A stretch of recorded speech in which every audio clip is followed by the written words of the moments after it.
हमने देखा कितनी ब्रूटैलिटी के साथ, कितनी क्रूएल्टी के साथ दिल्ली पुलिस ने बच्चों को पीटा है। 12-12 साल की बच्चियों का सर फोड़ा है दिल्ली पुलिस वालों ने। और ये जो सर फोड़ा है वो मेल पुलिस ऑफिसर्स ने फोड़ा है।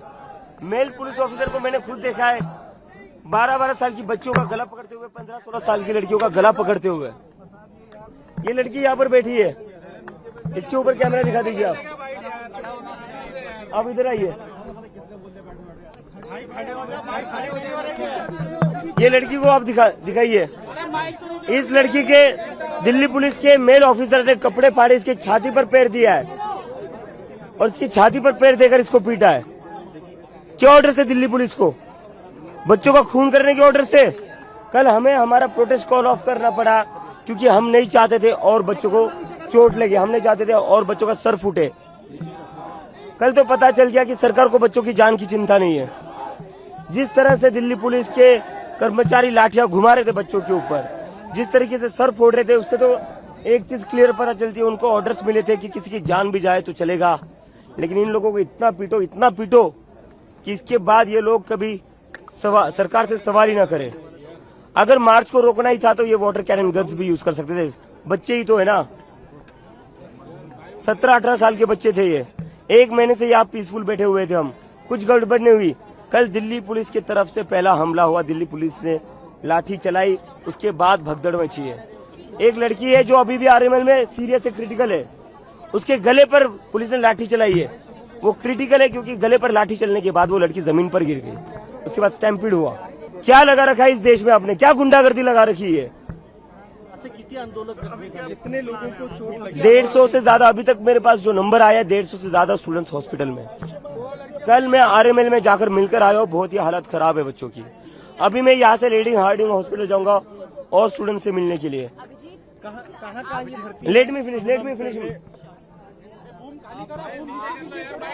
ये जो भी कल हरकत की है, ये जो भी कल हरकत करी है दिल्ली पुलिस के अधिकारियों ने, ये डेमोक्रेसी का लक्षण नहीं, ये तानाशाही है। और इतने सारे पत्थरों के ट्रक कल कहां से आए थे? यहाँ पर दिल्ली पुलिस परिंदे को भी परने मारने दे रही है। यहाँ पर हमारे एक एक बंदे की बैग चेक हो रही है, एक एक बंदे की जेबें चेक हो रही है। बैरिकेड्स पर बैरिकेड पूरा ब्लॉक कर रखा था, लोगों को अंदर नहीं आने दिया जा रहा था। ऐसे में पूरे जंतर मंतर के आसपास पत्थरों भरे ट्रक कहां से आए? दिल्ली पुलिस इसका जवाब दे। दिल्ली पुलिस ने पहले ही पूरी तरीके से प्लानिंग करके ये ऑर्केस्ट्रेट किया है। कल सिविल ड्रेस में भी कुछ लोग जो पुलिस नहीं थे उनके हाथ में भी बैटन दे दी थी, डंडे दे दिए थे, गुंडे भरे थे दिल्ली पुलिस के वर्दी में। कल नेम टैग हटाकर इन्होंने बच्चों को पीटा है। और ये क्या मतलब, क्या चल रहा है इस देश में? 12-12 साल के बच्चियों को मार रहे हो, आप लोगों को शर्म नहीं आती है? कल सोनम वांगचुक अपना अनशन खत्म करने वाले थे, हमने बहुत मुश्किल से उन्हें कन्विंस करा था। कल उनके अनशन का 23वां दिन था, बड़ी मुश्किल से हमने उनको कन्विंस किया था अपना अनशन तोड़ने के लिए। हमने कहा था सर कल प्लीज अपना अनशन तोड़ दीजिए, हम आपकी जान और धोखे में नहीं डाल सकते, your life is too much too valuable for this country. वो कहीं ना कहीं जाकर मान गए थे, लेकिन कल की ब्रूटैलिटी देखकर, पुलिस की ब्रूटैलिटी देखकर सोनम सर ने अपना अनशन जारी रखा है। उन्होंने अनाउंस किया है कि वो अपना अनशन पीछे नहीं लेंगे and this is very serious. Sonam sir से मेरी जितनी बात हुई थी, उनके जितने डॉक्टर से मेरी बात हुई थी, उनकी वाइफ से जितनी बात हुई थी, उनकी जो बॉडी हो 20-21 दिन तक ये अनशन टॉलरेट कर सकती है। उसके beyond his life would be in threat. जब तक वो यहाँ पर थे उनका मसल मास लॉस हो रहा था और डॉक्टर्स ने तभी कहा था कि 3-4 दिन बाद इनके ऑर्गन्स भी डैमेज हो सकते हैं। 4 दिन हो चुके सोनम सर को यहाँ से ले जाकर। सोनम सर का कल जो किया है अनशन, उन्होंने प्रोलॉन्ग करा है। हम नहीं चाहते थे ऐसा हो। बहुत ही दुखद बात है कि उस इंसान को अपना अनशन बढ़ाना पड़ा है। और उन्होंने ये कहा है कि पुलिस की ब्रूटैलिटी को देखते हुए, कल पुलिस ने जो बच्चों पर अत्याचार किया, बच्चों पर जो लाठियां चलाई, उसको देखते हुए वो अपना अनशन जारी रखेंगे।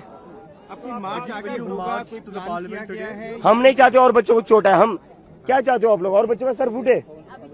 तो धरना आंदोलन कब तक चलता ये चलता रहेगा, हम पीछे नहीं हटेंगे, हमारा आंदोलन ऐसे ही चलेगा।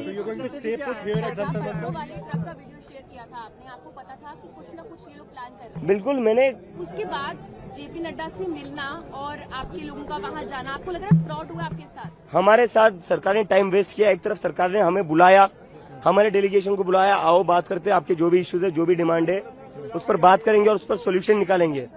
उन्हें वहां पर बुलाकर उनके मोबाइल जब्त कर लिए। आशुतोष रांग और सौरभ दास को एक तरीके से जेपी नड्डा के घर हाउस अरेस्ट कर लिया गया था, उनको निकलने नहीं दिया गया। पूरा प्लान ये था कि कैसे इनकी टीम को बिखराया जाए, मुझे यहाँ पर एकदम अकेला कर दिया जाए, जिससे अफरा तफरी जो मचेगी उसके लिए कोई सामने ना हो। पूरा प्लान किया इन लोगों ने कि हमारे सारे मेंबर्स यहाँ हवा फैल जाए। इसीलिए उन्होंने आशुतोष रांग को और सौरभ दास घर पर बिठा कर टोटल टाइम वेस्ट किया है। एक तरफ आप बातचीत करने बुलाते हो और दूसरी तरफ बच्चों पर लाठियां चलाते हो। नेम टैग हटाने के ऑर्डर्स दिए थे पुलिस को, नेम टैग हटाकर इन लोगों ने पीटा है। उसके बाद में कोई और मैसेज आया शाम में गवर्नमेंट की तरफ से या कुछ नहीं? अब इसके बाद गवर्नमेंट को बात करनी है तो उन्हें जंतर मंतर आना पड़ेगा, हम नहीं जाएंगे उनके पास। जी, इतने वीडियो सामने आ रहे हैं कि कैसे पुलिस ने क्या किया, हर घटनाक्रम का वीडियो मौजूद है, उसके बाद भी दिल्ली पुलिस बोल रही है कुछ नहीं हुआ। और बेशर्म है दिल्ली पुलिस, ये दिल्ली पुलिस नहीं, ये गुंडे ही है। अब एक नैरेटिव सेट किया जा रहा है, अब एक नैरेटिव सेट किया जा रहा है कि इस पूरे प्रोटेस्ट का विदेशी कनेक्शन है। इस तरह का नैरेटिव ऐसे विजुअल्स पोर्ट्रे किए जा रहे हैं टीवी पे कि पुलिस की बैच तोड़ी गई है, जबकि वीडियोस सारे मौजूद हैं। विदेशी कनेक्शन इसलिए अपने बच्चों का सर फोड़ रहे हो तुम, विदेशी कनेक्शन इसलिए अपने ही देश के बच्चों का सर फोड़ रहे हो क्या?